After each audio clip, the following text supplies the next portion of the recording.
প্রক্রিয়াটা আসলে কি? গ্রেপ্তারি পরোয়ানার পরে তো আমরা জানি আসলে গ্রেপ্তার হন তারা। কিন্তু তাদেরকে এখন সেনা হেফাজতে রাখা হয়েছে। এটাই কি প্রক্রিয়া এমনই হবার কথা নাকি আসলে কি প্রক্রিয়া? কেন গ্রেপ্তার করা হচ্ছে? ধন্যবাদ।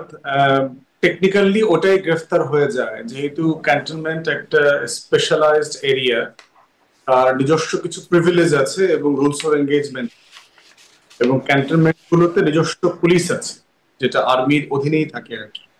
এই জন্য ক্যান্টনমেন্টে যদি কোনো ফৌজদারি অপরাধ হয়, আমাদের রেগুলার পুলিশ যেটা করে ওই ইউনিটের সাথে এটা কোঅর্ডিনেট করে এই কাজগুলো তারা করে আর কি, গ্রেফতার করা থেকে শুরু করে।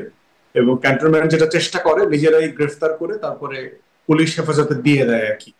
এবং যৌথ বাহিনীও যখন অপারেট করে দেখবেন প্রিটি মানে সিমিলার প্যাটার্নে করেন। তারা ম্যাজিস্ট্রেসি থাকলেও তারা গ্রেফতার করেন, গ্রেফতার করে কিন্তু আপনার লোকাল থানায় দিয়ে দেন। মানে আমার মনে মানে হয় সেনাবাহিনী তো নিজেরাই গ্রেপ্তার করে নিজেদের বিচার করারও প্রক্রিয়া আছে তাদের, তাই নয় কি? কোর্ট মার্শাল, সেটা হ্যাঁ। তো অন্য জায়গায়। কিন্তু এখন যেটা হচ্ছে, তারা হেফাজতে নিয়েছেন, তারা হ্যান্ড ওভার করবেন। যেহেতু অনেকে সার্ভিং অফিসার আছেন, অনেকে রিটায়ার্ড আছেন, একটা প্রসেস ফলো করতে হবে তাদের।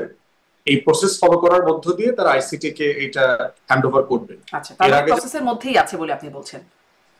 আচ্ছা, কেয়ার একটু হাসান, এই প্রশ্নটি করি। একজন সেনা কর্মকর্তা, একজন মেজর জেনারেল কবির, সম্ভবত হ্যাঁ তার নাম, তিনি পলাতক, মানে তিনি লাপাত্তা আসলে এখন পর্যন্ত।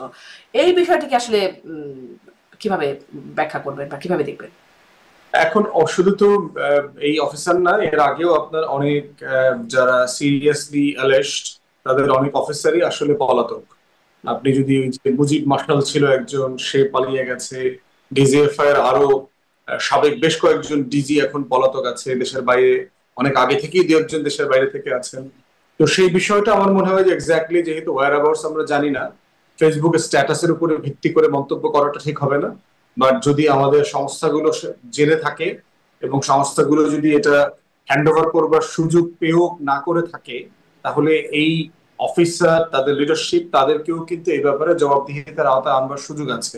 সারা দুনিয়াতে যে লিগাল জুরিসপ্রুডেন্স আছে, এবং কোনো কোনো জায়গায় অভিযোগ করা হচ্ছে যে আগেও যারা হাই প্রোফাইল ক্রিমিনাল ছিলেন, যে সকল অফিসারের ব্যাপারে মানবাধিকার লঙ্ঘনের অভিযোগ আছে, তাদেরকে কিন্তু পালাইতে আমাদের তখনকার বিভিন্ন সংস্থা এবং আর্ম ফোর্সেস এর সিনিয়র অফিসাররা সাহায্য করেছেন বলে অভিযোগ আছে। তো সেগুলো যদি কোনো পর্যায়ে আপনার ইনভেস্টিগেট করবার সুযোগ থাকে, ইন্টারন্যাশনাল ল মোতাবেক তাদেরকে জবাবদিহিতার আওতায় আনবার সুযোগ আছে। জুরিসপ্রুডেন্স এটা অ্যালাউ করে। ইউ থেকে শুরু করে আপনার আইসিসি তে এরকম প্রচুর মানে এক্সাম্পল আছে আর কি। জি।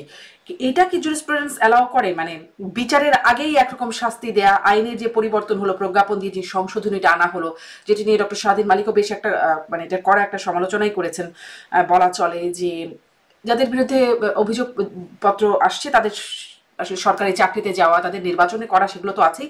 সরকারি চাকরিতে বহালও থাকতে পারবেন না, মানে যারা সার্ভিং অফিসার্স আছেন তাদের আসলে এই প্রজ্ঞাপন অনুযায়ী চাকরিতে আর থাকবার কথা না, বা নিয়ম নাই। কিন্তু তাদের এটা তো একটা শাস্তি বটে, বড় রকমের শাস্তি। বিচার হবার আগে শাস্তি হয়, এটা কি জুরিসপ্রুডেন্স অ্যালাউ করে? এই শাস্তিটা তো আপনার হচ্ছে যে আপনি সিভিলিয়ান ক্রাইম, দুই ধরনের ক্রাইম এখানে পার্টিকুলারলি হয়েছে। যে এখানে রেগুলার সিভিলিয়ানরা এখানে এফেক্টেড না এই এই চার্জশিটের মধ্যে, মিলিটারি অফিসারদেরকে যাদেরকে টার্গেট করে এই কথাটা খুব বড়। দ্বিতীয়ত হচ্ছে এখানে ইন্টারন্যাশনাল ক্রাইমস ইনভলভ, যে মানবতা বিরোধী অপরাধ এখানে ইনভলভ। অতএব সেই জায়গাতে আপনি জানেন সারা দুনিয়াতে স্পেশাল রেগুলেশন করা এবং এটাকে কাস্টমাইজ করবার জায়গা আছে। এর বাইরেও হচ্ছে সরকার এবং আইসিটি যদি মনে করে টাইম টু টাইম সেখানে লকে আপডেট করবে, এবং এই ব্যাপারে আমাদের অন্তর্বর্তীকালীন সরকারের আগেও বহুবার করেছে। যে যখন ইমিডিয়েটলি প্রয়োজন হয়েছে, আপনার মনে থাকার কথা, ধর্ষণের বেশ কয়েকটা ঘটনা যখন প্রচন্ড রকমের আপনার তোলপাড় করলো, তারা কিন্তু সাডেনলি ওই আইন পরিবর্তন করে এটাকে কাস্টমাইজ করেছে। অতএব সেই জায়গাতে এখানে আইন ঠিক একই কারণে করা হয়েছে। কারণ এই প্রশ্ন ঘুরে ফিরে আসছে যে বিচার থাকা অবস্থায়, বিচারাধীন অথবা জেলে থাকা অবস্থায় সে চাকরিতে থাকবেন কি থাকবেন না, না সাসপেন্ডেড থাকবেন, কোন ফর্মে থাকবেন। তো সেই ফর্মে তারা সেটা আপনার প্রস্তাব করেছেন। এটা নিয়ে অবশ্যই কথা হতে পারে, পক্ষে বিপক্ষে মতামত দেওয়া যেতে জি। না, নিশ্চয়ই। কিন্তু মানে বিচারের আগে যদি তারা ইনোসেন্ট প্রমাণ হন, তাদের তো শাস্তি একটা হয়েই গেল, মানে বিচার প্রক্রিয়ার মাধ্যমে তো আসলে দেখা যাবে। রিইনস্টেট হবে, আপনাকে চাকরিতে আবার ফিরায় নিয়ে যাওয়া হবে, আপনাকে ক্ষতিপূরণ দেওয়া হবে, প্রয়োজনে আপনার বেতন বোনাস যা যা পাওনা আছে সেগুলো দেয়া হবে। এখন এটা কি শর্তে সরকার করছে সেই শর্তগুলো দেখতে হবে আর কি, যে এটা কি ধরেন ওয়েসডি টাইপের কিনা, এটা কি ইমিডিয়েটলি ডিসমিসাল হচ্ছে কিনা, এটার রেগুলেটরি পজিশন কি হবে, যদি সে ইনোসেন্ট প্রমাণিত হয় তাহলে সেটার কনসিকুয়েন্স কি হবে, সেটা এই আইনের কনসিকুয়েন্স আকারে অবশ্যই দাবি এবং প্রশ্ন তোলবার সুযোগ আছে। জি, আমি ডাক্তার জাহিদ এটা নিয়ে আপনারও একটু বিশ্লেষণ জানতে চাই। আইনটা কতটা ন্যায় হলো, মানে প্রজ্ঞাপনের মাধ্যমে আইনের যে সংশোধন করা হলো সেটি আসলে কতটা ন্যায্য হলো, সেটি যদি ছোট্ট একটা বিশ্লেষণ দেন। আপনার কাছে আমার একটু মানে সেনাপ্রধানের আগের এবং বর্তমান অবস্থান নিয়ে একটু কথা বলবার আছে, একটু যদি বলেন, মানে পুরো ধন্যবাদ। আমি প্রক্রিয়াটা এই যথাযথ তো হচ্ছে আছেই, কিনা। জি জি তার এটা তো আছেই। তার আগে আমি যে প্রসেস চলছে আমি মনে করি সেখানে একটা অ্যাম্বিগুইটি আছে। যেমন ধরুন, আমি আজকে ব্রিফিংটা শুনছিলাম, অ্যাডজুটেন্ট জেনারেল কথা বলছিলেন, তারা আসলে এখনো ঠিক সেই অর্থে আমরা যাকে গ্রেফতার বলি আমি মনে করি না তারা সেটা হয়েছেন।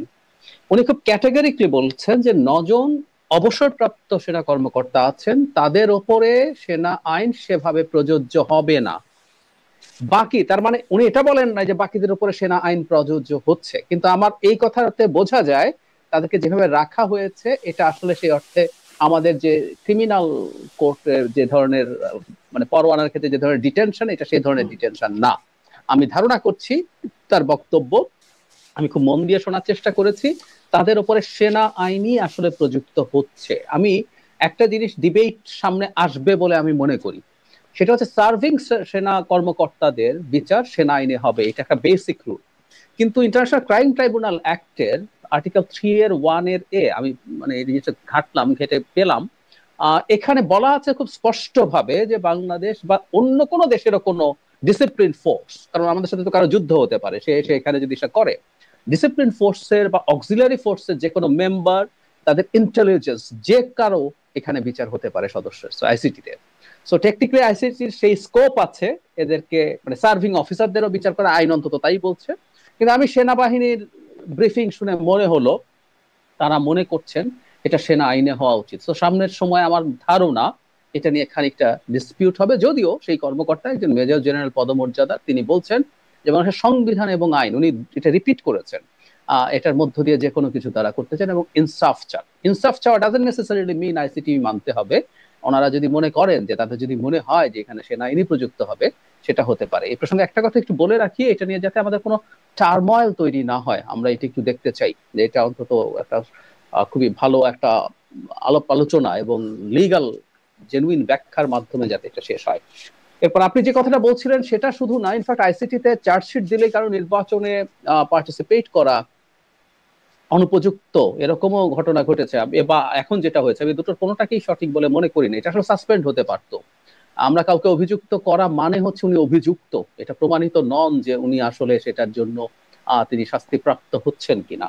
সো আমি এটাকে মানে খুবই বেসিক জুরিসপ্রুডেন্স, এনাদেরকে আসলে আপনি সাসপেন্ড করে রাখতে পারতেন, এদেরকে বরখাস্ত করব, তারপর আমি যদি এটা হয় না হয় তাহলে আমি চাকরিতে পুনর্বহাল করব, যদি হয়ে থাকে। আমরা জানি না আসলে পুনর্বহাল করা হবে বা এরকম কোনো আইন বা নিয়ম বা বিধি আছে কিনা, না থাকলেও আসলে এটা আমি মনে করি না এটা সঠিক হয়। এবং এই ঘটনাগুলো কি বিচার প্রক্রিয়াকে পরবর্তীতেও প্রশ্নবিদ্ধ করবে কিনা? অনিবার্যভাবেই করতে পারে, করতে পারে। আমরা তো বেসিক জুরিসপ্রুডেন্সের কিছু বেসিক তো আমরা ভাঙতে পারি না। আমাকে অভিযুক্ত করা হলো, মানে তদন্ততে যদি অভিযুক্ত হওয়াটাই বিরাট বড় ব্যাপার হয়ে থাকে তাহলে তো আসলে কোর্ট টোর্টের দরকার নাই। আমরা কোর্ট বলে একটা বস্তু থাকে, কারণ হচ্ছে যিনি এটা তদন্ত করেন, এবং কোর্টেরও স্টেজেস থাকে, কিন্তু যিনি তদন্ত করেন তিনি, তাকে আমরা মনে করি না উনি একটা পক্ষ। এই যে আমাদের এখানে যে প্রসিকিউশন টিম আছে, চিফ প্রসিকিউটরের নেতৃত্বে যারা আছেন, এরা প্রত্যেকটা আসলে একটা পক্ষ। সো ওনার তদন্তের ভিত্তিতে যদি কাউকে অ্যাকিউজ করে বলি যে উনি নির্বাচন করতে পারবেন না, এটা আসলে খুব বেসিক জায়গাটাকেই ক্ষতিগ্রস্ত করে বলে আমি মনে করি, এবং অবশ্যই অনিবার্যভাবে এগুলো প্রশ্ন তৈরি করে। এখানে একটু একটা ছোট ফুটনোট আছে, আমি নির্বাচন ব্যবস্থা সংস্কার কমিশনের সদস্য ছিলাম। আমাদের এই মানে আমাদের কমিশন থেকেও এই ধরনের একটা সাজেশন গেছে, এটার সাথে আসলে একটু ব্যক্তিগতভাবে এটার সাথে একটু অ্যাগ্রি করি না, তখনও করিনি, আমি এখনো করি না, এটা একটু বলে রাখলাম। জি, একটু একটু আসি যে আসলে সেনাবাহিনীর অবস্থান কেমন হবে। সেনাবাহিনী একরকম চাপে আছেন, সেনাপ্রধান চাপে আছেন, এরকম নানা খবর নানান জায়গা থেকে শোনা যাচ্ছে। আমাদের নিশ্চয় মনে আছে যে গেল ফেব্রুয়ারিতে সেনাপ্রধান একটি ভাষণে তিনি বলছিলেন যে আমি যদি তাকে একটু কোটই করি, পুলিশ, র্যাব, ডিজিএফআই বাহিনীগুলো ইফেক্টিভলি কাজ করছে, মানে বাহিনীগুলো ইফেক্টিভলি কাজ করেছে বলে এত বছর স্থিতিশীল ছিল পরিস্থিতি বা আইন শৃঙ্খলা রাখা গেছে। পুলিশ কাজ করছে না কারণ তাদের অনেক সদস্য জেলে। RAB, BGB, DGFI, NSI panicked, বিভিন্ন দোষারোপ, গুম খুন ইত্যাদি তদন্ত চলছে। অবশ্যই দোষীদের বিচারের আওতায় আনতে হবে, এমনভাবে কাজটা করতে হবে যেন এই অর্গানাইজেশনগুলো আন্ডারমাইন্ড না হয়। এই অর্গানাইজেশনগুলোকে আন্ডারমাইন্ড করে যদি মনে করেন দেশে শান্তি শৃঙ্খলা বিরাজ করবে, আপনারা সবাই শান্তিতে থাকবেন, সেটা সম্ভব না, আমি আপনাদের পরিষ্কার করে বলে দিচ্ছি। এই ছিল তার বক্তব্য ফেব্রুয়ারিতে। মানে এখন যে তদন্ত যেভাবে করে সেনা সদস্যদেরকে বিচারের আওতায় আনা হচ্ছে, গ্রেপ্তারি পরোয়ানা এবং তাদের চাকরি যাওয়া, মানে যে প্রজ্ঞাপন, যে বিষয়গুলো আসছে, তাতে কি আসলে ওই বক্তব্যের কোনো মানে ওরকম কোনো হুঁশিয়ারির যেটা ছিল ওরকম যে আপনারা শান্তিতে থাকতে পারবেন না, পরিষ্কারভাবে বলে দিচ্ছি, সেই অবস্থায় এসে পৌঁছাচ্ছে কিনা ডক্টর জাহিদ? আমি মনে করি না। প্রথম কথা হচ্ছে ওনার যে বক্তব্য, ওনার এই বক্তব্যটা স্পিরিটকে আমি খুব ভালোভাবে গ্রহণ করি। ধরুন এই আলাপ আছে, ডিজিএফআই এর লোকজন নানান রকম অ্যাট্রোসিটির সাথে জড়িত ছিল, এটা এখন না, আমরা সেই হাসিনার সময় থেকেই জানি। কিন্তু এর মানে এই না ডিজিএফআই ডিসম্যান্টেল করে দিতে হবে।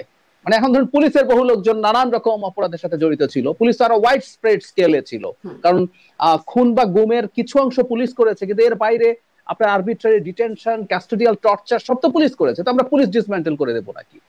সো এইরকম আলাপ আছে। এবং জেনারেলি সেনাবাহিনীকে বিতর্কিত করা, সেনা প্রধানকে বিতর্কিত করা, যাই ঘটুক না কেন, কেসটা বেটা চোর, এই যে এখনো কিন্তু এটা হচ্ছিল, যখন এই হলো, তাদের বিরুদ্ধে ওয়ারেন্ট হলো, 2-3 দিন থেকেই আলাপ হলো, হ্যাঁ ওয়াকারকে যেতে হবে, জেনারেল ওয়াকারই সব নষ্টের গোড়া, তাকে থাকানো যাবে না, তিনি ইন্ডিয়ান লোক, তিনি শেখ হাসিনার আত্মীয়, তিনি সব ধ্বংস করেছেন, আমাদের বিপ্লব শেষ করছেন। আসলে আমি যে কথাটা আসলে বলতে চাই, এটাও খুব জরুরি, এই যে আজকে এটা করার মাধ্যমে এই যে তারা তাদেরকে তাদের মতো করে সেনা আইনে, আবারও বলছি, আমি যতদূর বুঝতে পারছি, এক ধরনের ডিটেনশনে নিয়েছেন। সেই ডিটেনশনটা করার মাধ্যমে এই স্পেকুলেশন গুলো বন্ধ করা গেল যে সেনাবাহিনী এই ধরনের লোকজনকে ওন করে সরকারের বিরুদ্ধে কোনো অবস্থান নিবে। আমি ব্যক্তিগতভাবে মনে করি এতে কিছু আসে যায় না, কারণ যারা এইসব করেছে খুবই চিন্তিত কিছু মানুষজন, এবং তারা শেখ হাসিনার পারপাস সার্ভ করার মাধ্যমে তাদের বাহিনীর মধ্যেও যে খুব প্রশংসিত ছিল আমি মনে করি না, এবং তারা অনেকে কিছু বেনিফিট পেয়েছে যেগুলো আসলে অনেকের ইভেন অসন্তোষ তৈরি করেছে, কারণ এই কাজগুলো তো করে বেনিফিট পাওয়ার জন্য, প্রমোশন থেকে শুরু করে নানান রকম বেনিফিট। সুতরাং সেনাবাহিনীর মধ্যে এটা নিয়ে তার মনোবলে কোনো তেমন কিছু আমরা, কিন্তু আমরা যদি বাইরে থেকে বা ভেতর থেকে কোনো না কোনো ফর্মে সেনাবাহিনীকে প্রতিষ্ঠান হিসাবে বা সেনাবাহিনীর কোনো উইংকে, কোনো এজেন্সিকে বা সেনা প্রধানকে এমন ভাবে টার্গেট করি যে জেনারেলি সবকিছু খারাপ হচ্ছে, সেটা অস্থিরতা তৈরির কারণ হতে পারে। আমাদের একটা কথা মনে রাখতে হবে, এই সেনাবাহিনী শেখ হাসিনার নির্দেশে, তিনি চাইলে পারেন ডিপ্লয়েড হয়েছিলেন, তারা শেখ হাসিনার আদেশ শেষ পর্যন্ত মানেননি সেনা প্রধানের নেতৃত্বে, এবং আমাদের এই গণ অভ্যুত্থানের আরো রক্তপাত না হয়ে আমরা সফল হতে পেরেছি, তার জন্য এদের ভূমিকা আছে। সুতরাং ওনাদের বিরুদ্ধে এমন কিছু আমাদের করা উচিত হবে না এই পরিস্থিতি হয়। আর আপনার প্রশ্নের ফাইনাল জবাব এক লাইনে যদি বলি, এটা করার মাধ্যমে আসলে তারা প্রশ্নবিদ্ধ হওয়া বা তাদের মনোবল নষ্ট হওয়া বলতে তিনি যা বুঝিয়েছেন সেটা হয় না, কারণ তিনি নিজেই বলেছেন এটার বিচার হতে পারে। সুনির্দিষ্ট ভাবে যাদের বিরুদ্ধে অভিযোগ, ন্যায় বিচার চায় সেনাবাহিনীর ভেতরেও নিশ্চয়ই, কিন্তু আবার একটা অস্বস্তি আছে, একটা চাপা, এটা নিয়ে একটা আলোচনা সমালোচনা আছে। এই প্রক্রিয়াটা নিয়ে সেনাবাহিনীর বিভিন্ন পর্যায়ের মানুষের সাথে কথা বলারও চেষ্টা করছিলাম যে আসলে তারা কেমন ভাবছেন বিষয়টা নিয়ে, দেখছিলাম একটা অস্বস্তি আছে। এটা নিয়ে একটু আপনাদের কাছ থেকে শুনবো। ব্যারিস্টার ফুয়াদ, এটা নিয়ে একটু বলবেন। সাথে সাথে এটাও আজকে দেখলাম যে খুব একটা খবর অবশ্য আসে নাই, মির্জা ফখরুল ইসলাম আলমগীরের সাথে জেনারেল ওয়াকার সাক্ষাৎ করেছেন। মানে এই পরিস্থিতিতে সাক্ষাৎকারটা কেন হতে পারে, কি হতে পারে, কারণ আমরা জানি না কন্টেন্ট কি। দেখেন, ওই যে জাহিদ ভাই যেটা ইন প্রিন্সিপাল বলছিলেন যে বিচার চলাকালীন অবস্থায় কাউকে ডিসমিস করে দেওয়ার ব্যাপারটা, এইটা পার্টিকুলারলি এই জায়গাটাতে আমি কেন এই এক্সেপশনটা মানে সাপোর্ট করছি, সেটা হচ্ছে শুরু থেকে আপনার আমাদের এই যে স্টাবলিশমেন্ট আছে, আমাদের আর্ম ফোর্সেস আছে, আমাদের এজেন্সি গুলো আছে, তারা এই যে ক্রিমিনাল কিছু সিলেক্টিভ ক্রিমিনাল অফিসারকে বিচারের মুখোমুখি করবার ব্যাপারে একমত হচ্ছে না, এবং এটা করতে গিয়ে যেটা হচ্ছে পুরো প্রতিষ্ঠানের সুনাম মর্যাদা নষ্ট করছে। আমি এই ফোর্সের গুলোর শত শত অফিসারকে চিনি পার্সোনালি, সার্ভিং এবং রিটায়ার্ড অবসরপ্রাপ্ত অফিসারদেরকে আমি চিনি, এবং ওভারওয়েলমিং অফিসাররা, আমাদের যে লক্ষ লক্ষ সিপাহী জওয়ানরা আছেন, সবাই কিন্তু এই দায় থেকে মুক্তি চাচ্ছে যে 10 জনের কারণে আমার প্রতিষ্ঠানের সুনামটা যেন নষ্ট না হয়। এখন দেখেন, যেই ফোর্স গুলো সিনিয়র লিডারশিপের কথা বলছি, ডেলিভারেটলি আয়না ঘরের অ্যাক্সেস দিচ্ছিল না, 6 থেকে 8 মাস ডিলে করেছে। এই ফোর্সগুলো আওয়ামী লীগের শত শত হাই প্রোফাইল ক্রিমিনাল থেকে দেশ ছেড়ে পালাতে অ্যালাউ করেছে, সাহায্য করেছে। তারা ডজন ডজন হাই প্রোফাইল এই ক্রিমিনাল অফিসার যারা অ্যালেজড, যাদেরকে প্রশ্নের মুখোমুখি হতে হইতো কোর্টে, তাদেরকে পালাতে সাহায্য করেছে এবং রিসেন্টলিও করেছে অনেককে, যেগুলো আমি জানি, কিন্তু আমি পার্সোনালি যেহেতু এগুলো ক্রেডিবল সোর্স থেকে প্রকাশিত খবর না, আমি সেটা এখন আপনার এখানে বলতে পারছি না। তো সেই জায়গাতে আপনার এখানে সিরিয়াস ট্রাস্টের ঘাটতি আছে। তো আপনি একটা অফিসারকে সাসপেন্ড করে দিলেই তার অ্যাক্সেস তো বন্ধ হয়ে যাচ্ছে না। তার ক্ষমতাকে ব্যবহার করা, অপব্যবহার করার যে জায়গাগুলো আমরা দেখেছি এবং যে রিল্যাক্টেন্স দেখেছি আমাদের ফোর্সগুলোর পক্ষ থেকে, যে এই কিছু বাঞ্চ ক্রিমিনালকে বাঁচানোর জন্য টোটাল ইনস্টিটিউশন মিলেমিশে কাজ করতেছে একসাথে, যে একটা হিস্টোরিক অপরচুনিটি ছিল যে ইয়েস, আমাদের কিছু অফিসাররা ভুল করেছে, অন্যায় করেছে, মানবাধিকার লঙ্ঘন করেছে, আমরা ন্যায্যতার সাথে বিচার চাই, আমরা সবভাবে আপনাদেরকে সাহায্য করব, বাট প্রতিষ্ঠানটা প্রতিষ্ঠানের মতো চলবে। এই জায়গাটাতেই আমরা এই ফোর্স গুলোকে দেখতে পাইনি গত, এবং এই যে জাহিদ ভাই কারেক্টলি বলেছেন, আজকে ব্রিফিংও দেখবেন যে তবে কিন্তু যদি, মানে এরকম প্রচুর খাপছাড়া কথা আছে। মানে পুরো বিষয়টাকে যে একটা জুডিশিয়াল প্রসেসের মধ্য দিয়ে সাহায্য করা রাষ্ট্রকে, সেটা করবার জায়গাটা আমরা এই ফোর্স গুলোতে দেখি নাই। এই কারণে যেটা হয়েছে আমি ধারণা করতেছি, তারা এত পাওয়ারফুল জায়গাতে ইন্টারফেয়ার করতেছে, বিচারকে আন্ডারমাইন করবার চেষ্টা করছে, আপনার ন্যায্যতার প্রশ্নকে আন্ডারমাইন করবার চেষ্টা করছে। তো সেই জায়গাতে তারা এই স্পেশাল মেজারটা নেবার জন্য প্রস্তাব করেছে আইনে, এবং যেটা এই সিচুয়েশনটা বিবেচনা করলে একদম ফেলে দেবার মতো বাস্তবতা না। এটা যদি আপনার রেগুলার বাস্তবতা থাকতো, একটা ভালো পরিবেশ আছে, একটা ডেমোক্রেটিক এনভায়রনমেন্ট আছে, আমার ইনস্টিটিউশন গুলো ফ্রিলি, এরকম একটা জায়গায় অবশ্যই অ্যাবসলিউটলি সেই প্রিন্সিপালটা যে মানে ইনোসেন্ট আনটিল প্রুভেন গিলটি, এই প্রেসিডেন্সি থাকতে হবে। কিন্তু তারা এই ফোর্সের অ্যাটিটিউড গুলো, সিনিয়র লিডারশিপের অ্যাটিটিউড দেখলাম যে তার কোন অফিসারকে সে বিচারের মুখোমুখি করাতে চায় না। সে বিভিন্ন জায়গাতে তদবির করে বেড়াচ্ছে যে আমরা, আপনারা না, এখানে সিভিলিয়ান কোর্টে দেয়া যাবে না, আমার সোলজাররা হ্যান্ডকাফ করে কোর্টের গাড়িতে কোর্টে গিয়ে নামবে উঠবে, এটা আমরা মেনে নিতে পারবো না। সিভিলিয়ান কোর্টে জেনারেলদের বিচার হবে, এটা মেনে নেওয়া যায় না। তো এই যে চক্রটা, এই চক্রের যে গত 1 বছরের আচরণ, এই আচরণের প্রেক্ষিতে হয়তো এরকম একটা ড্রাকোনিয়ান মানে প্রপোজিশন করতে হয়েছে, এবং সেইটা এই কনটেক্সটে আমার কাছে মনে হচ্ছে তাদের গত 1 বছরের আচরণে যথেষ্ট রিজনেবল মনে হচ্ছে আমার কাছে। দ্বিতীয় যেটা বলেছেন যে আপনার সেনা প্রধানের বক্তব্যের ব্যাপারে, আমি এর আগে অনেকবার বলেছি যে প্রজাতন্ত্রের কর্মচারীদের রাজনৈতিক বিষয়ে কথা বলাটা অন্যায্য।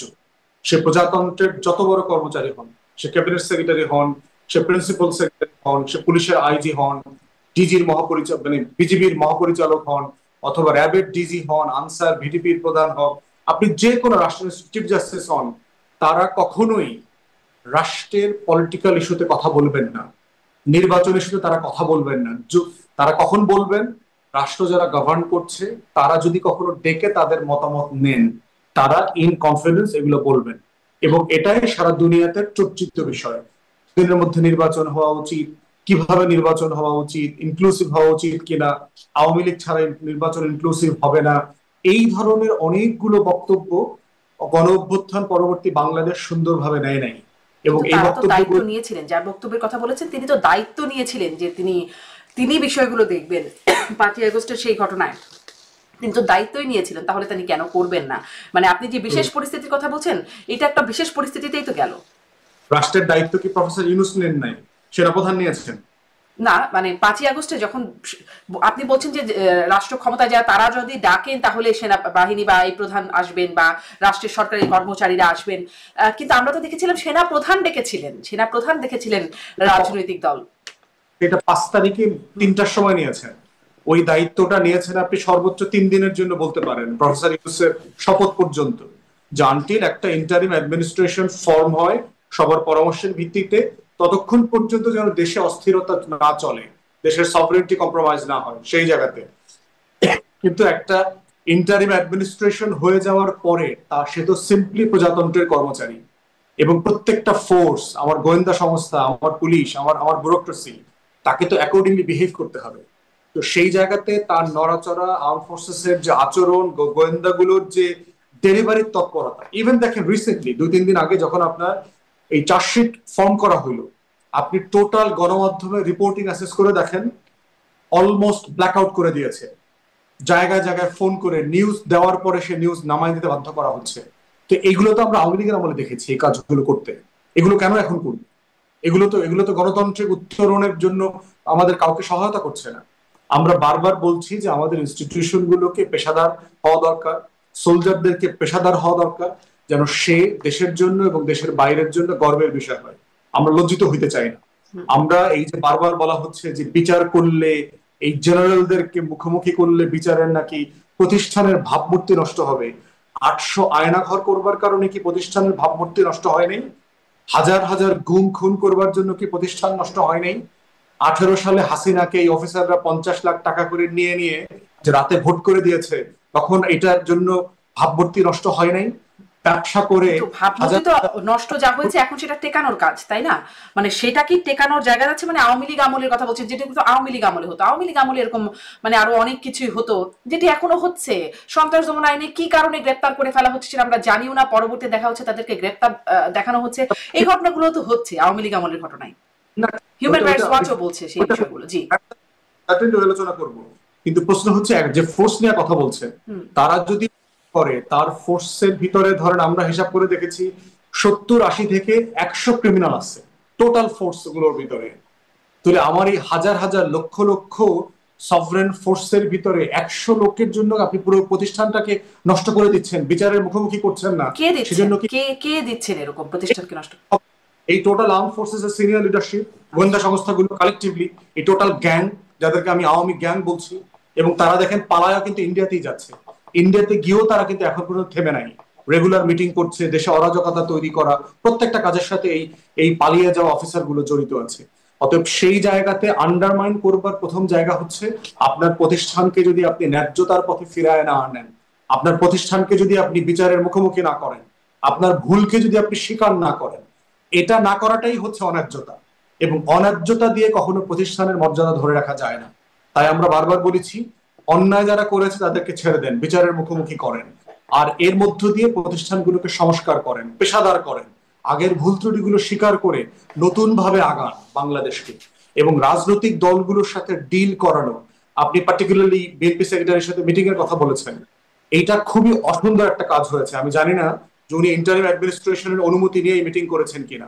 প্রজাতন্ত্রের কর্মচারী রাজনৈতিক দলের সাথে মিটিং করতে পারে না যদি না এটা government of the time allow করে।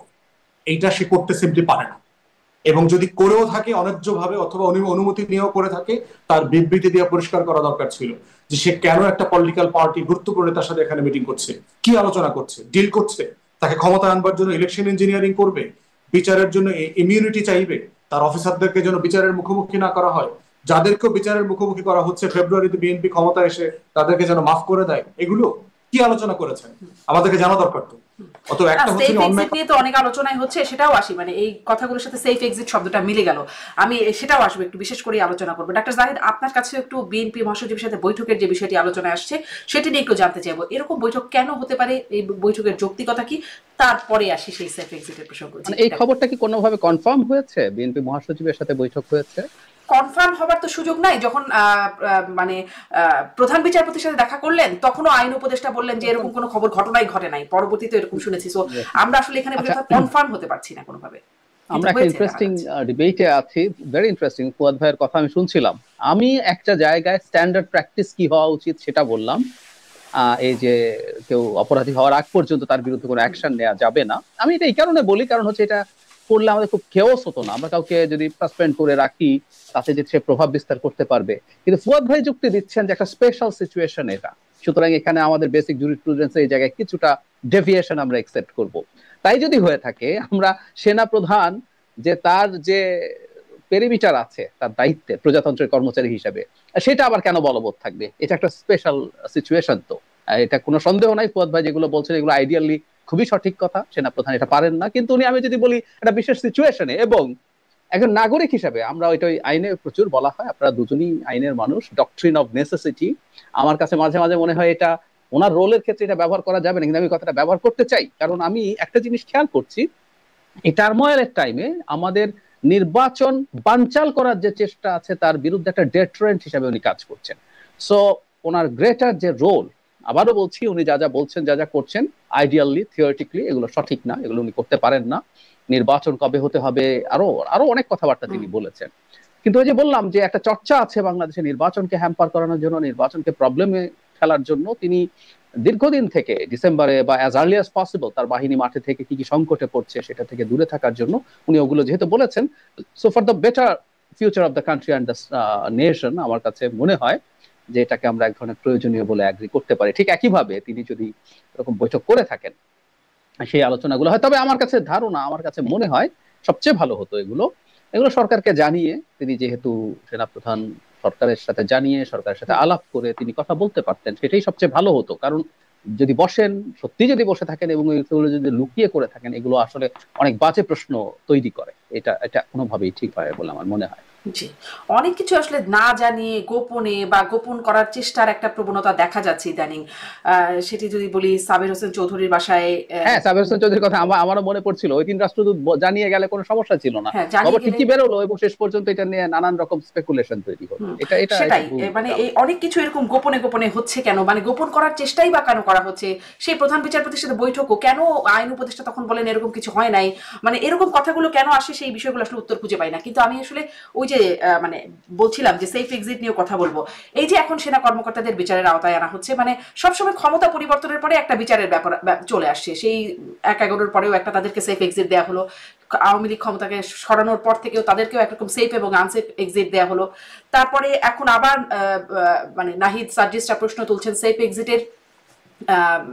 এখন যারা আসলে ক্ষমতায় আছেন বা ক্ষমতাকে সমর্থন করছেন, তাদেরও কি আবার, মানে সেই বিষয়টাকেও একটু আপনার কাছে ব্যাখ্যা শুনতে চাই ডাক্তার জাহিদ, যে তাদেরও সেফ এক্সিট নিয়ে চিন্তা করতে হচ্ছে, তাদেরও কি মানে এরকম কিছুর মধ্যে দিয়ে যেতে হবে বিচার, বা যা এখন হচ্ছে? মানে জেনুইন বিচার যদি থাকে, সেই বিচার হওয়া উচিত হবে। যেমন ধরুন, অন্তত একজন দুজন, একজনের কথা তো খুব স্পষ্টভাবেই শোনা যায় যার নিয়ে করাপশনের অভিযোগ আছে। আমি এটা থেকে কাউকে ছাড় দিতে চাই না। যারা যারা আছেন এখানেই, আমাদের মনে হয় যে কেউ যদি এরকম দুর্নীতির সাথে জড়িত থাকে, সেটা অবশ্যই দেখতে হবে, কোনো রকম কোনো সন্দেহ নেই। এবং শেখ হাসিনার পরে এসে তারা যদি ইন্টারিম সময়ে দুর্নীতির সাথে জড়িয়ে পড়েন, অনিয়মের সাথে জড়িয়ে পড়েন, সেগুলো ছাড় কোনোভাবেই দেওয়া উচিত হবে বলে আমি মনে করি না, এবং তাদেরকে এটার পার্ট করতে হবে। কোন একজনের কথা বলছেন? এটা আমি স্পষ্টভাবে যদি বলি, যেমন ধরুন জনাব আসিফ মোহাম্মদ সজীব ভুঁইয়া। আমি কেন বলছি, এই ভদ্রলোকের এপিএস এর চাকরি গেছে এবং তিনি মানে দুদকের তদন্তের মধ্যে আছেন, তার বিদেশ যাওয়ার ব্যাপারে দুদকের নিষেধাজ্ঞা আছে। তো যে মানুষটার এপিএস এর চাকরি যায় দুর্নীতির অভিযোগে, তার যিনি মন্ত্রী, তার উপরে সিরিয়াস প্রশ্ন আছে। আমি দীর্ঘদিন একটা কথা বলেছি যে সবচেয়ে ভালো হতো ডক্টর ইউনূসের সরকার যদি এই কাজটা করতেন। জনাব আসিফ মাহমুদ সজীব ভুঁইয়ার বিরুদ্ধেও যদি দুদকের তদন্ত হতো, তদন্ত হওয়া মানে কিন্তু কাউকে অপরাধী বলে ফেলা না, তদন্তটা একজন সিটিং মিনিস্টারের বিরুদ্ধে হচ্ছে, এটা যদি হতো, ডক্টর ইউনূস একটা বেঞ্চমার্ক তৈরি করতে পারতেন। তো আমি এটুকু বুঝি বেসিক, সেটা হচ্ছে এপিএস দের ক্ষমতা, বা আমরা কত ভাষায় হ্যাডাম বলি, ওটা কোত্থেকে আসে সেটা তো আমরা জানি। আসলে এপিএস তো চাঁদ, তার নিজের কোনো আলো নাই, ওটা সূর্য থেকে আসে। সো এরকম একটা ক্যালকুলেশন করে বলা যেতে পারে। আমি বলছি, আমি এটা রাগটা করছি, আবারও বলছি, অভিযোগের কথা বলছি, আমি বলছি না তিনি এটা করেছেন, অভিযোগের কথা। তো যাই হোক, এটা তো আছে। এর বাইরে এটা তো ফ্যাক্ট যে তারা বেশ কিছু কাজ করছেন, এবং অনেক ক্ষেত্রেই যেটা হয়, রাজনৈতিক দল কারো না কারো স্বার্থের সাথে সংঘাত তৈরি হচ্ছে। যেমন ধরুন 1/11 প্রসঙ্গ আপনি আনলেন। 1/11 ক্ষেত্রে সবচেয়ে বড় কালপ্রিটের একজন বলা হয় জেনারেল মাসুদকে।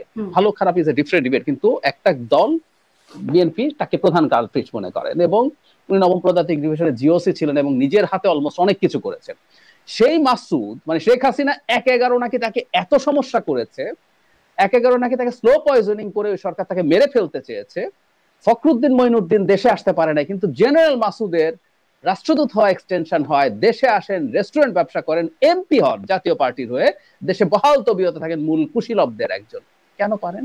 শেখ হাসিনা কেন তাকে সেফ এক্সিট দিলেন? কারণ ওই 1/11 সময় যা ঘটেছে তার ফেভারে গেছে। এই জন্য আমি বলছি যে আমাদের সরকারের মধ্যেও অনেকে আছেন, অনেকে অনেক স্টেপ নেবেন। কখনো কখনো এটা হতে পারে যে কোনো কোনো দলের বিরুদ্ধে মনে হতে পারে বা এখনো তো আর এরকমই আলোচনা হচ্ছে, এখনো তো এরকমই অভিযোগ হচ্ছে যে কারোর সাথে একদম লিয়াজু করে বা গণ অভ্যুত্থানের সাথে বিট্রে করে যারা ক্ষমতায় আসবেন তাদের সাথে একরকম লিয়াজু করে সেফ এক্সিট পাওয়ার চেষ্টা করা হচ্ছে। এখানে আমি একটা কথা যোগ করতে চাই, এই অভিযোগগুলো না এরকম বায়বীয় ভাবে দেওয়া উচিত হয় না, এবং আমি যারা নাহিদ ইসলামের কাছে এক্সপেক্ট করি না, আমি তাকে একটু আলাদা ভাবে দেখতে চাই। তার দলের অন্যান্য অনেকের চাইতে উনি সেন্সেশন তৈরি করে লাইক শেয়ার চান, ফুটেজ চান, আমার তা মনে হয় না। কেন বলছি, কোন উপদেষ্টা, আমি জানতে চাই কোন কোন উপদেষ্টা কার কার সাথে অ্যালাইন হয়েছেন, কারণ সামনে একটা নির্বাচন আছে। তো এই সরকার যদি নিরপেক্ষ না থেকে নির্বাচন করে, এটা খুবই সিরিয়াস অ্যালার্মিং সাইন। কেউ বিএনপির সাথে, জামাতের সাথে বা এবি পার্টির সাথে কে কে অ্যালাইন্ড আছেন, ওনাকে এগুলো জানাতে হবে। আমরা এগুলো নিয়ে কথা বলতে চাই, শোরগোল করতে চাই এগুলো। এবং কি বিট্রে করেছেন গণ অভ্যুত্থানের সাথে, ওনার সময় কি এখনো হয় নাই? উনি সরকার থেকে বেরিয়েছেন অনেক দিন আগে। সো এটা না করে ওনার কর্তব্য, ওনার দায়িত্ব খুব দ্রুত এগুলো স্পষ্ট করা, কারা কারা প্রতারণা করেছেন, কারা কারা সেফ এক্সিটে, এবং জরুরি কথা কোন কোন উপদেষ্টা বিভিন্ন রাজনৈতিক দলের সাথে অ্যালাইন্ড হয়েছেন সেটা আমাদের জানা জরুরি। তিনি বলছিলেন যে সময় মতো আসলে প্রকাশ করা হবে, সময় আসলে প্রকাশ করা হবে। এটাও অনেক আগে নির্বাচন চলে আসতেছে, মানে এখানে কি কোনো ব্ল্যাকমেইল আছে যে আমার কথা না শুনলে সময় মতো সব ফাঁস করে দেওয়া হবে? আমার কাছে তাই মনে হয়। এজন্য আমরা আসলে ওইটাকে না ধরে আমরা রাদার এই চাপটা তার উপরে জারি রাখতে চাই যে আপনি জানাতে হবে, আপনাকে জানাতে হবে। এটা দেশের এবং রাষ্ট্রের ভাগ্য নিয়ে কথাবার্তা হচ্ছে, এটা এত হালকা পলিটিক্যাল রেটরিকে থাকলে তো চলবে না। জি, জানাতে হবে। আসলে তো কেউ জানায় না। মানে আপনি বলছিলেন দুর্নীতির কথা, আসিফ মাহমুদের বিরুদ্ধে সে যে চাঁদাবাজির বিষয়, তারই সহযোদ্ধা রিয়াদ, তিনি বললেন তার নাম, কিভাবে তিনি যুক্ত, কোন রকম তদন্ত পর্যন্ত হলো না। আসলে প্রশ্নগুলো তো আছেই। আর আসলে সেফ এক্সিটের বিষয়ে আমি একটু ব্যারিস্টার ফুয়াদের কাছেও যাই। দেবপ্রিয় ভট্টাচার্য কিন্তু বলেছিলেন সেফ এক্সিটের সময়ের কথা বলেছেন। আসলে সেফ এক্সিট প্রসঙ্গটা আসছে কেন সেটা নিয়ে এর মধ্যে এই কয়দিনে অনেক আলোচনা হলো। সেফ এক্সিট আসলে কার কাছ থেকে চাইতে পারেন? মানে সবাই তো গণ অভ্যুত্থানের পক্ষের শক্তি, এখন যারা সক্রিয় রাজনীতিতে আছেন বা নির্বাচন করবেন, নির্বাচনের পরে ক্ষমতায় যেই আসুক, তাদের কাছ থেকে সেফ এক্সিটের প্রশ্নটা আসছে কেন? দেখেন, প্রথমত হচ্ছে আমি জাহিদ ভাইকে আশ্বস্ত করতে চাই যে কোনো উপদেষ্টার সাথে আমাদের কোনো ডিল এখনো হয় নাই। আমরা এখনো এত গুরুত্বপূর্ণ দল না, এবং জাহিদ ভাইরাও যখন আমাদের কথা বলেন টলেন, বিএনপি, জামাত, এনসিপির পরে অন্যান্য দল আকারে সবসময় আমাদেরকে বলেন দেখছি আর কি। না ফুয়াদ ভাই, এবি পার্টিকে আলাদা করে বলি অনেক সময়, আমি অনেক সময় এবি পার্টিকে এক নম্বরে রাখি।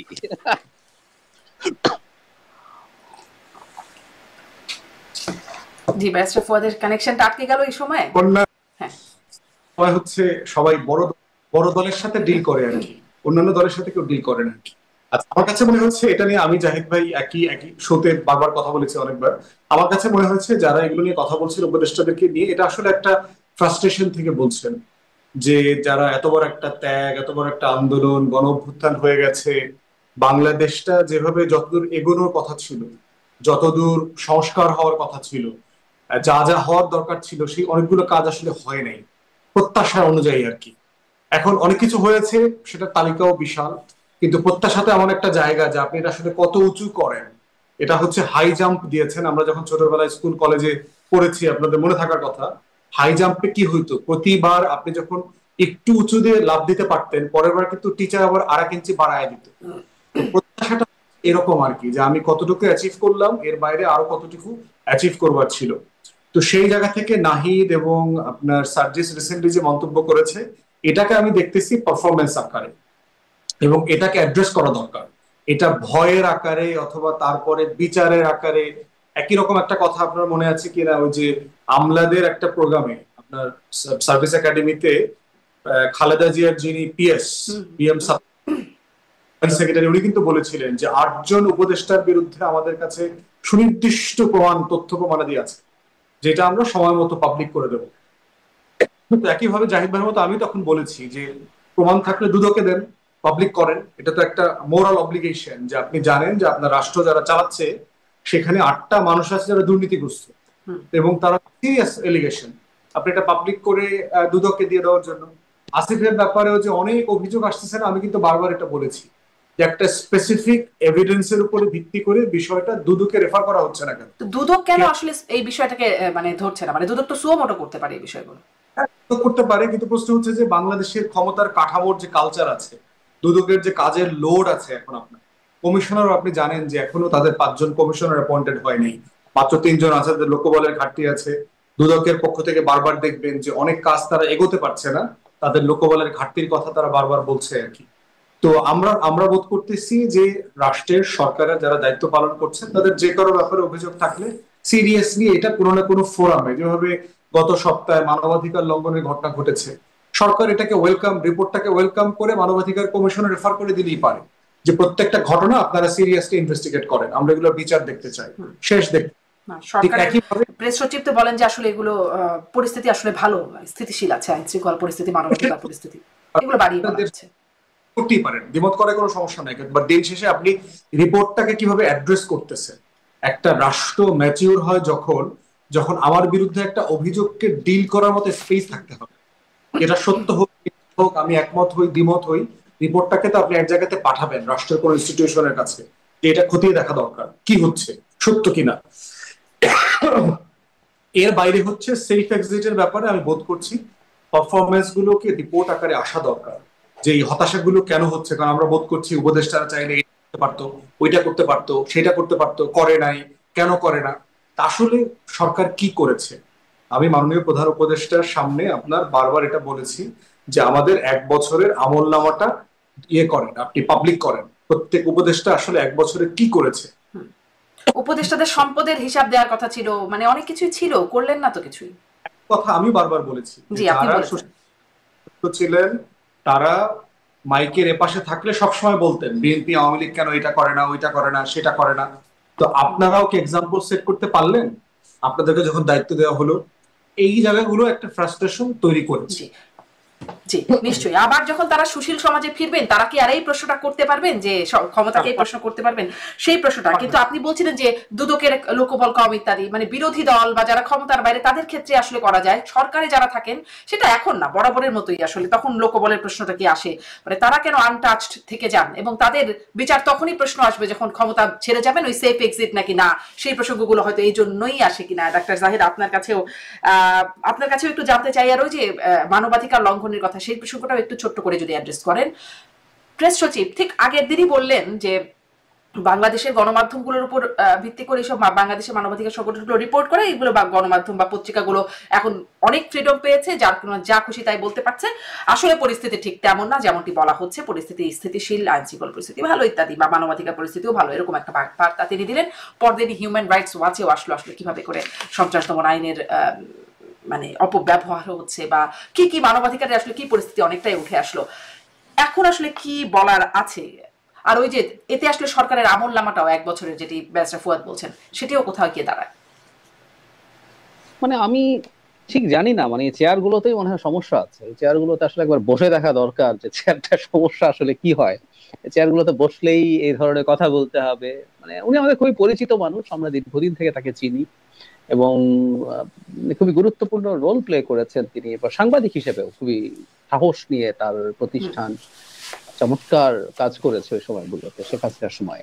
তো উনি যেটা বললেন এটা খুব টিপিক্যাল একটা সরকারি দলের কথা, যেটা আমরা ডক্টর ইউনূসের সরকারের মতো সরকারের কাছ থেকে এক্সপেক্ট করলেন। বরং ডক্টর ইউনূসকে আমরা বহু সময় দেখেছি, তিনি বাংলাদেশে তো ইদানিং আর ইন্টারভিউ দিচ্ছেন না, আমাদের কয়েকজন সম্পাদককে ইন্টারভিউ দিয়েছিলেন, তিনি সেখানে অকপটে তার ফেইলিয়ারের কথা, ভুলের কথা, শেখার কথা, এখনো পেরে উঠছেন না, এসবই স্বীকার করছেন। এগুলো স্বীকার করা, বারবার বলছে, এগুলো বেঞ্চমার্ক।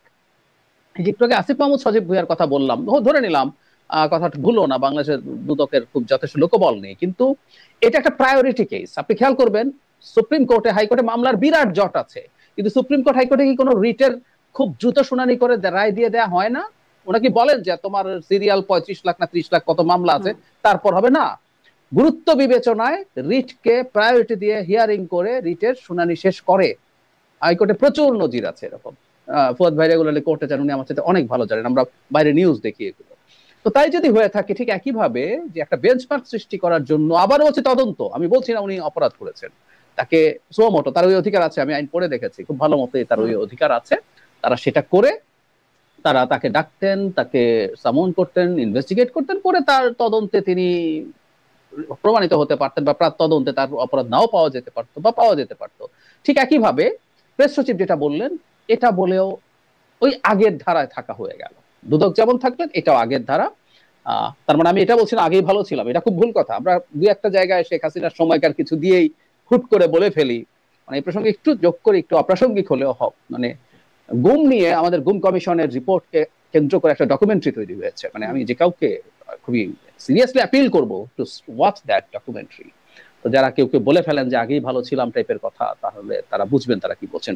কিন্তু এই আচরণগুলো আমরা দেখতে চাই না। মানে আমরা শেখ হাসিনার সময়কার ঘটা যতগুলো ঘটনা আছে সেগুলো একবার দুবারও না হওয়া উচিত হবে, বিশেষ করে প্রেস সচিবের মতো জায়গা থেকে স্বীকার করা হচ্ছে আমরা ব্যবস্থা নিচ্ছি, আমরা ঠিক মানে আমরা তলিয়ে দেখছি, যত যাই হোক না একদম ঢালাও ভাবে। এবং ওখানেই বসে আমার মনে আছে জনাব নূর খান লিটন, এই মানুষটাকে আমরা দীর্ঘদিন শেখ হাসিনার সময় মানবাধিকার নিয়ে অত্যন্ত সাহসিকতার সাথে কাজ করে যেতে দেখেছি। তো তিনি যেটা বলছেন রাইটলি, যে আমি অসুস্থ বোধ করছি এই প্রেস সচিবের মন্তব্য শুনে, তো এটা অসুস্থ বোধ করার মতোই ব্যাপার। আবারও বলছি, কারণ ওই যে এক্সপেকটেশনের কথা ফুয়াদ ভাই বলছেন, আসলে এক্সপেকটেশন তো ইজ ভেরি হাই, কিন্তু এটা খুব হাই এক্সপেকটেশনেরও ব্যাপার না। সিম্পল, আপনি একটা সরকার চালাতে এসেছেন, আপনি অনেক জটিলতা অনেক সংকটের মধ্যে দিয়ে চালাচ্ছেন। আমাদের এই সবকিছুর মধ্যে যতদূর সময় আমরা চেষ্টা করছি, এর মধ্যে ভুল ভ্রান্তি হচ্ছে, এগুলো বলা এত সমস্যার কিছু নাই, বরং মানুষ এগুলো পছন্দ করে, এটুকু তো তাদের বুঝতে হবে। এটা একটা বেঞ্চমার্ক হতো ভবিষ্যতে সরকারের জন্য, যে তুমি গায়ের জোরে কোনো কিছু অস্বীকার করছো না। জি, আমি একটু ওই প্রসঙ্গেও যাই। সাবির চৌধুরীর বাসায়, সাবির হোসেন চৌধুরীর বাসায় যে গেলেন তিনজন ইউরোপীয় ইউনিয়নভুক্ত নর্ডিক কান্ট্রিগুলোর তিনজন রাষ্ট্রদূত গেলেন, ব্যারিস্টার ফুয়াদ, এটা নিয়েও অনেক কথা ইতিমধ্যে হয়েছে। আমরা জানতে পারছি মে মাসের দিকে নাকি মানে সেটাও তো আসলে খুব গণমাধ্যমে আসে না, কিন্তু জানা যায় এই ঘটনাগুলো যে সেখানে ভারপ্রাপ্ত মার্কিন রাষ্ট্রদূত তিনিও সাক্ষাৎ করেছিলেন। মানে গণঅভ্যুত্থানের আগে পরে এরকম বিদেশি রাষ্ট্রদূতদের তার সাথে যোগাযোগ রাখা, বিশেষ করে পরের ঘটনা বলছি। এখন আসলে এটার কি কারণ থাকতে পারে? কেন একটা নিষিদ্ধ ঘোষিত রাজনৈতিক দলের নেতা বা সাবেক মন্ত্রী সাবের হোসেন চৌধুরী সাহেবের অনেকগুলো আইডেন্টিটি আছে। উনি একজন খুব প্রমিনেন্ট বিজনেসম্যান বাংলাদেশের এবং খুব বনেদি ব্যবসায়ী, বহু বছর থেকে ব্যবসা বাণিজ্য করেন। আওয়ামী লীগের লোকদের ভিতরে যাদের মোটামুটি একটু মনুষ্য চরিত্র আছে, এরকম লোক তো কম, তাদের ভিতরে উনি একজন। এবং ওনাকে গ্রেফতারের পরে পার্সোনালি ওটার প্রতিবাদ করেছিলাম যে মামলায় গ্রেফতার করা হয়েছে এই মামলাগুলো আসলে সঠিক মামলা না। এরকম তো অনেকের ক্ষেত্রে সঠিক মামলা না, ইনফ্যাক্ট বেশিরভাগের ক্ষেত্রে সঠিক মামলা না। করেছি এবং আমি একইভাবে করেছি দীপু মনির ব্যাপারে, সালমান এফ রহমান, সবার ব্যাপারে এগুলো নিয়ে কথা বলেছি যে অপরাধ থাকলে স্পেসিফিকলি করা দরকার। সাকিবকে অথবা মাশরাফিকে খুনের মামলায় দেওয়াটা এটা হাস্যকর, এগুলো বলেছি। তো এখন সাবের হোসেন চৌধুরীর সাথে কোন ক্যাপাসিটিতে রাষ্ট্রদূত দেখা করছে? রাষ্ট্রদূতরা বাংলাদেশের কিন্তু বহু ধরনের লোকদের সাথে দেখা করেন। শহীদুল আলমের সাথেও দেখবেন দেখা করতেছে। এখন শহীদুল আলম ভাই তো ফটোগ্রাফার, তারপরে দেখবেন বড় বড় ব্যবসায়ীদের সাথে তারা মিট করে। দ্বিতীয়ত হচ্ছে যে একটা যেহেতু মিটিং এর খবর এসছে, বেস্ট হয় হচ্ছে যে পররাষ্ট্র মন্ত্রক উপদেষ্টা সিম্পলি তাদেরকে চায়ের দাওয়াত দিতে পারে যে এরকম একটা ঘটনা শুনেছি, ঘটনা আসলে সত্য কিনা। সত্য হয়ে থাকলে আপনারা কোন ক্যাপাসিটিতে তার সাথে মিটিং করেছেন, কারণ আওয়ামী লীগের কার্যক্রম বর্তমানে সাসপেন্ডেড আছে। অতএব আওয়ামী লীগের নেতা হিসেবে সাবের হোসেন চৌধুরীর সাথে আপনারা মিট করতে পারেন না। অতএব এইরকম একটা ফর্মাল প্রসেসের মধ্য দিয়ে এটাকে রিজলভ করা যেতে পারে। কিন্তু আমাদের পররাষ্ট্র মন্ত্রণালয় তো টেকনিক্যালি একটা মানে মানে আওয়ামী লীগ এবং ভারতের একটা হাবে পরিণত হয়েছে এবং অনেকগুলো ঘটনা আমরা দেখলাম যে দিন শেষে তারা খুব সিরিয়াসলি দেশের পক্ষে অবস্থান নিতে পারেন নাই। তো এই প্রসেসটা আমি এক্সপেক্ট করছিলাম। এখন সত্যি যদি এরকম একটা মিটিং হয়ে থাকে, সেই মিটিংটা আসলে কেন হয়? আপনি দেখবেন যে রাষ্ট্রদূতরা পলিটিশিয়ানদের সাথে, পলিটিক্যাল পার্টি লিডারদের সাথে রেগুলার বসেন। আমরা ধরেন এই সপ্তাহে কানাডিয়ান হাই কমিশনারের সাথে, জার্মান অ্যাম্বাসেডারের সাথে মিটিং করেছি। দুজন অ্যাম্বাসেডার নতুন আসছেন বাংলাদেশে, গত 1-2 মাসের ভিতরে আমাদের সাথে মিটিং হয়নি, জাস্ট এ কার্টেসি কল। দেশে নির্বাচন হচ্ছে, আমাদের প্রস্তুতি কি, আমরা কিরকম নির্বাচন দেখতে চাচ্ছি, চ্যালেঞ্জ আছে কিনা, এখানে ডিসইনফরমেশন মিসইনফরমেশন ইস্যুজ আছে কিনা, as a development partner Canada অথবা জার্মানি তোমাদের কোনোভাবে হেল্প করতে পারে কিনা। আমাদের তরফ থেকে আমরা বলেছি যে আমাদের দেশ থেকে বেশি বেশি স্টুডেন্ট তোমরা নাও, তারপরে তোমাদের দেশে কোন কোন জায়গাতে মানে পেশায় ঘাটতির লোক আছে যেগুলো আমাদের দেশে নেওয়ার সুযোগ আছে। Teacher, nurse, highly skill migrant প্রয়োজনে ট্রেন করে টাকায় যদি নেওয়া যায়। তোমাদের লক্ষ লক্ষ লোক দরকার, আমাদের লক্ষ লক্ষ লোক বেকার আছে, হাইলি স্কিল বেকার আছে। এইরকম বাইলাটারাল আলোচনা হতে পারে পলিটিক্যাল পার্টিগুলোর সাথে। তো সেই জায়গাতে নির্বাচনের আগে জাতীয় পার্টি এবং আওয়ামী লীগের নেতাদের সাথে এরকম মিটিং গুলো হবে। সেই মিটিং গুলোর টপিক আসলে কি হইতে পারে? একটা হইতে পারে যে কোনো না কোনো ফর্মে তারা নির্বাচনে অংশগ্রহণ করতে পারে কিনা। সেই জায়গায় তারা ইন্টারন্যাশনাল কমিউনিটির কাছে সাহায্য চাইতে পারে যে তোমরা সরকারের কাছে প্রেসার দাও যেন আমরা নির্বাচনে অংশগ্রহণ করতে পারি, আমাদের নেতা কর্মীরা যেন নির্বাচনে অংশগ্রহণ করতে পারে, নির্বাচন ইনক্লুসিভ হবে না আমাদেরকে ছাড়া। তো তাদের জায়গা থেকে তারা অ্যাডভোকেসিটা করবে।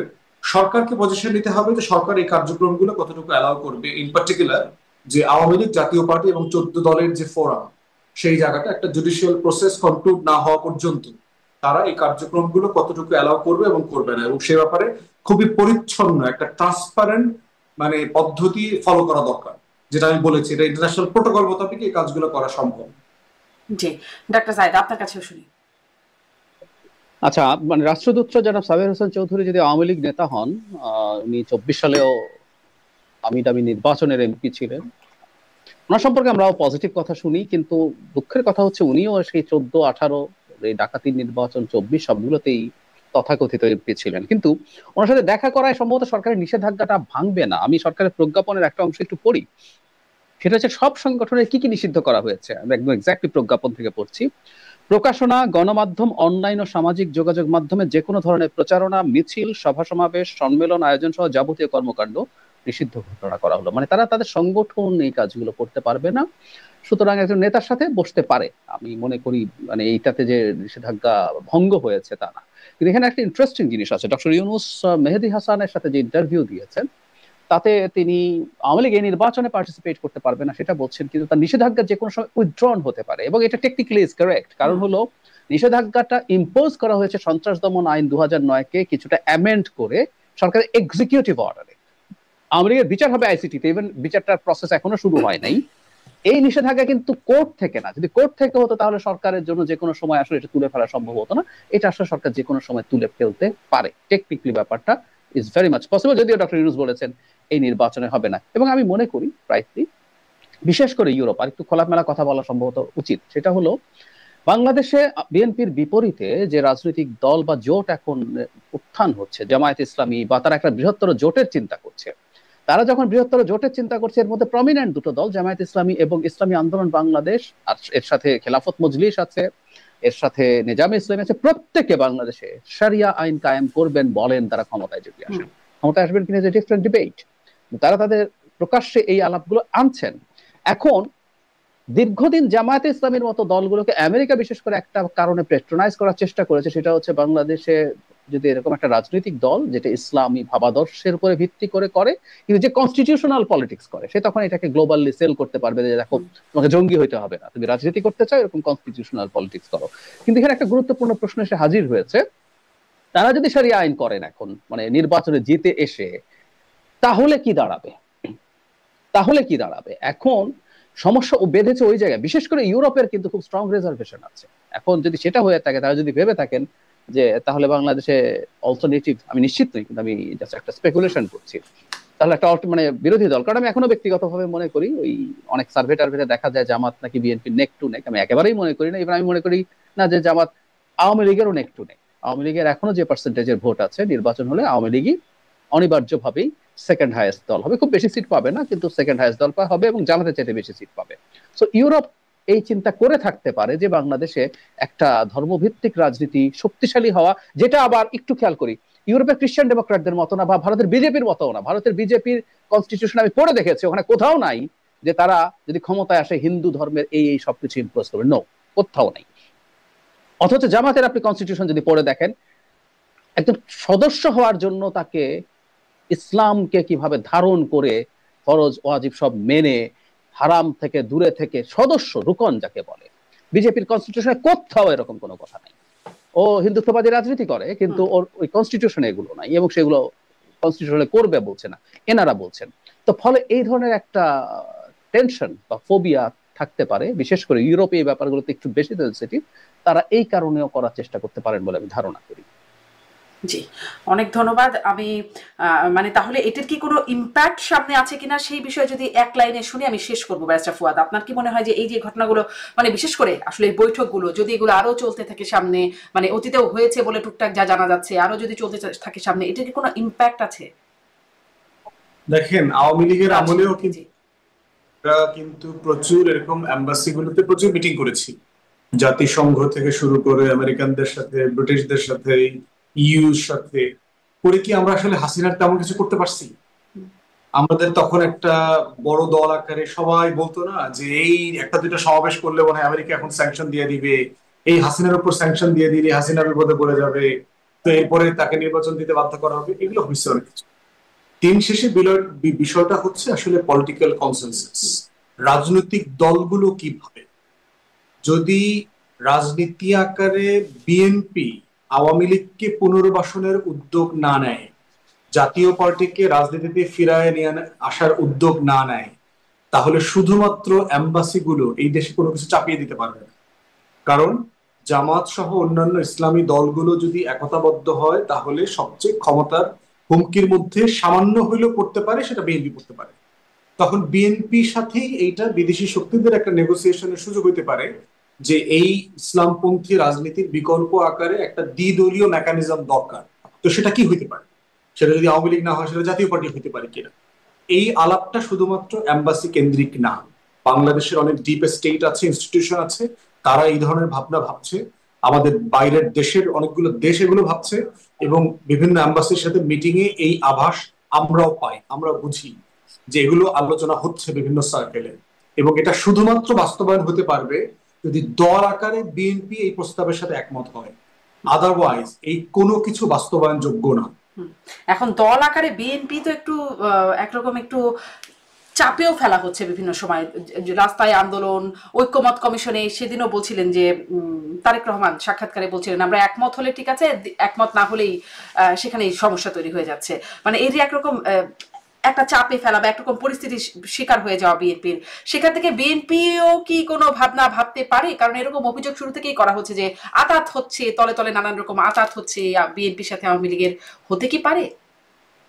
দেখেন, বিএনপির যে পলিটিক্স, এই পলিটিক্সে যদি বিএনপির নেতাকর্মীরাই বোঝে যে এখানে আওয়ামী লীগের সাথে কোন রকম আঁতাত হচ্ছে, তাহলে বিএনপির রাজনীতি শেষ হয়ে যাবে। জিয়াউর রহমানের যে রাজনীতি, যে রাজনীতির ধারা, যেটা খালেদা জিয়া কন্টিনিউ করেছেন, এবং বিএনপিকে মানুষ যেভাবে চেনে পলিটিক্যাল অ্যালাইনমেন্টের জায়গায়, সেখানে অন্যান্য দল বিএনপিকে কি বিপদে ফেলার চেষ্টা করলো সেটা গুরুত্বপূর্ণ না। যদি বিএনপি নিজে এই ধরনের কাজ করবার চেষ্টা করে, তাহলে বিএনপির ভিতরেই এটা নিয়ে প্রচন্ড রকম রেপার্কেশন হবে। কারণ যারা বিএনপি করেন, তারা এই আওয়ামী বিরোধী রাজনীতির জায়গা থেকেই বিএনপিটা করেন। তারা দিল্লির প্রশ্নে একটা পজিশন নিয়েই বিএনপিটা করেন, তা না হলে তিনি আওয়ামী লীগ করতেন ওই মানুষগুলো। আর পলিটিক্যাল পার্টির কাজ কি? পলিটিক্যাল পার্টির কাজ হলো, আমি জাহিদ ভাইকে একটু ম্যানকেসিং দেখানোর চেষ্টা করবো, জাহিদ ভাই আবার আমাকে উপদেষ্টার সাথে ডিল করতে এটা বলার চেষ্টা করবেন, আমি আবার তখন বলবো আপনি উচ্চ পরিষদের সদস্য হবেন, উনি আবার বলবে যে অন্য ওই উপদেষ্টাকে তো আপনি আবার সেফ এক্সিট দিচ্ছেন। তো আমি তখন বলবো যে আপনার সাথে তো শারমিন আবার ভালো সম্পর্ক আছে, তো এই কন্ট্রাক্টর এটা আমাকে দিয়ে দেন। তো এইটা তো মানে পলিটিক্যাল পার্টির কাজ, একজন আরেকজনকে